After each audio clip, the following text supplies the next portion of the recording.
आप सभी का स्वागत है आज के वीडियो में। योग की पूर्णता पुस्तक में से तीसरे चैप्टर का आज हम रीडिंग करेंगे, जिसका नाम है योग भगवान कृष्ण पर ध्यान। भारत में अनेक तीर्थ स्थान है जहाँ योगी मन एकांत में ध्यान करते जाते हैं। जैसा कि भगवद गीता में बताया गया है, परंपरागत रूप से योग किसी सार्वजनिक स्थान में नहीं किया जा सकता, किंतु यहाँ तक कीर्तन मंत्र योग अथवा हरे कृष्ण मंत्र के कीर्तन, हरे कृष्ण कृष्ण कृष्ण हरे हरे, हरे राम राम राम हरे हरे के योग का संबंध है। उसमें जितने अधिक व्यक्ति सम्मिलित हो उतना ही अच्छा है।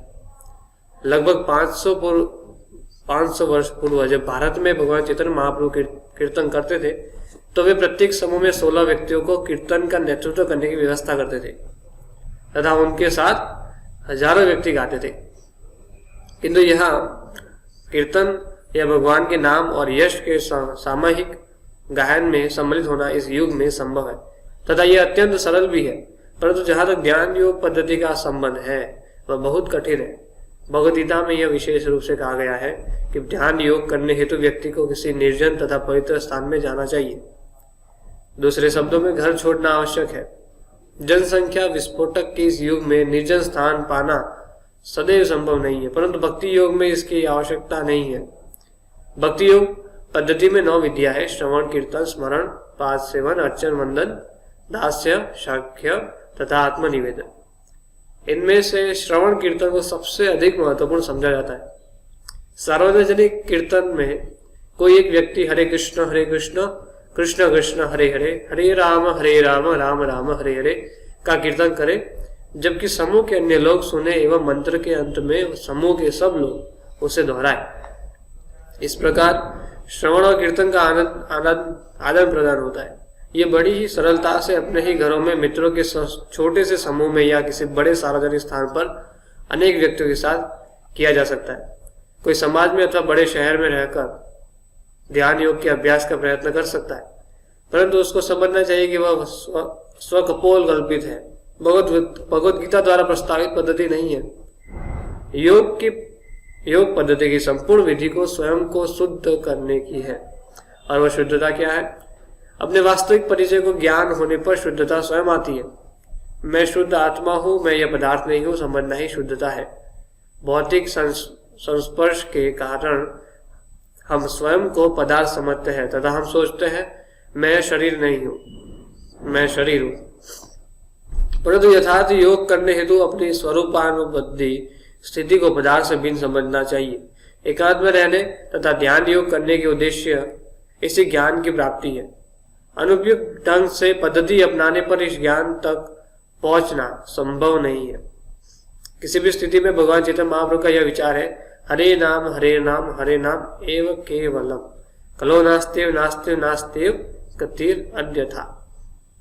कलह तथा विवादों के इस कलयुग में हरिनाम के अतिरिक्त आत्म साक्षात्कार की अन्य कोई विधि नहीं है। कम से कम पाश्चात्य जगत में सामान्यतः यह सोचा जाता है कि योग पद्धति का अर्थ शून्य का ध्यान करना है, परंतु वैदिक साहित्य में किसी शून्य का ध्यान करने का परामर्श नहीं दिया गया, बल्कि वेद तो यही मानते हैं कि योग का अर्थ विष्णु का ध्यान करना है, जैसा कि भगवद गीता में भी कहा गया है। कई योग संस्थाओं में लोग आसन में बैठकर अपनी आंखें बंद करके ध्यान करते पाए जाते हैं, और इसीलिए उनमें से 50% लोग तो सो जाते हैं, क्योंकि जब ध्यान की विषय वस्तु के बिना आंखें बंद कर ले तो सो ही जाएंगे। निश्चय ही भगवद गीता में कृष्ण ने ऐसा कोई प्रस्ताव नहीं दिया है। व्यक्ति को एकदम सीधा बैठना चाहिए, नाक के अग्रभाग की ओर देखते हुए आंखों को अधो खुला रखना चाहिए। अगर व्यक्ति निर्देशों का पालन नहीं करता तो परिणाम निद्रा के सिवा अन्य कुछ नहीं होगा। निश्चय ही कभी कभी सोते हुए भी ध्यान चलता रहता है, किंतु यह योग करने की प्रस्तावित विधि नहीं है। अतः स्वयं को जागरूक रखने हेतु कृष्ण परामर्श देते हैं कि व्यक्ति को सदैव नाक के अग्रभाग पर दृष्टि रखनी चाहिए। साथ ही व्यक्ति को सदैव शांत रहना चाहिए। यदि मन उत्तेजित है अथवा यदि उसमें अत्यधिक क्रिया चल रही है तो व्यक्ति ध्यान करने में असमर्थ रहेगा। ध्यान योग में व्यक्ति को भय से भी रहित होना चाहिए। आध्यात्मिक जीवन में प्रवेश करने पर भय का कोई प्रश्न नहीं रहता।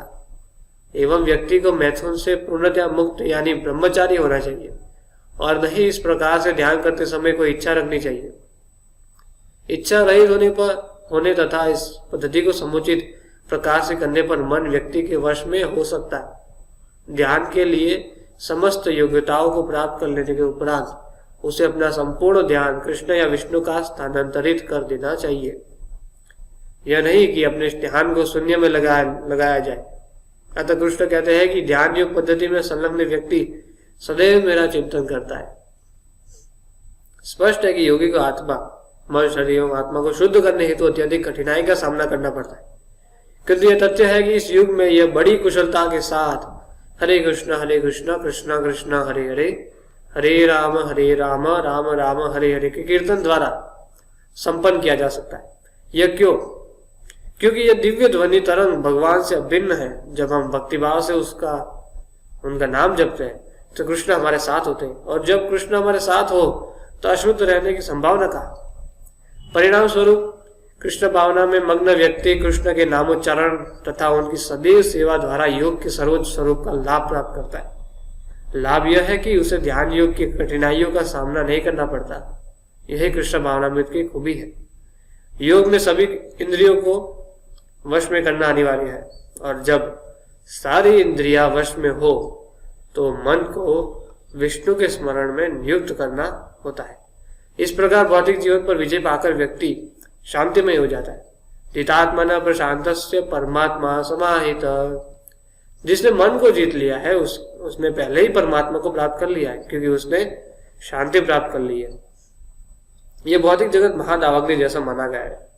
जंगल में जिस प्रकार अग्नि स्वयं भड़क उठती है, उसी प्रकार ये भौतिक जगत में शांतिपूर्वक रहने का प्रयास क्यों न करे।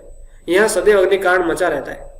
भौतिक जगत में कहीं भी शांति से रहना संभव नहीं है, किंतु जो दिव्य पद पर स्थित है, चाहे ध्यान योग द्वारा हो या ज्ञान योग अथवा भक्ति योग द्वारा, उसके लिए शांति संभव है। योग के समस्त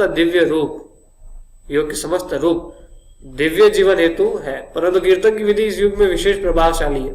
कीर्तन कई घंटों तक चलता रहे फिर भी थकान नहीं होती, किंतु पद्मासन चाहे जो भी हो जैसे भी हो, एक बार जब भौतिक जीवन की आग बुझ जाती है तो व्यक्ति को निर्विशेष होने का अनुभव नहीं होता।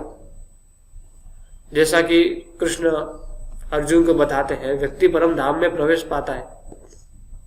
युज्यन एवं सदात्मानं योगी नियत मानस शांति निर्वाण परमात्मस्थाम अधिगच्छति।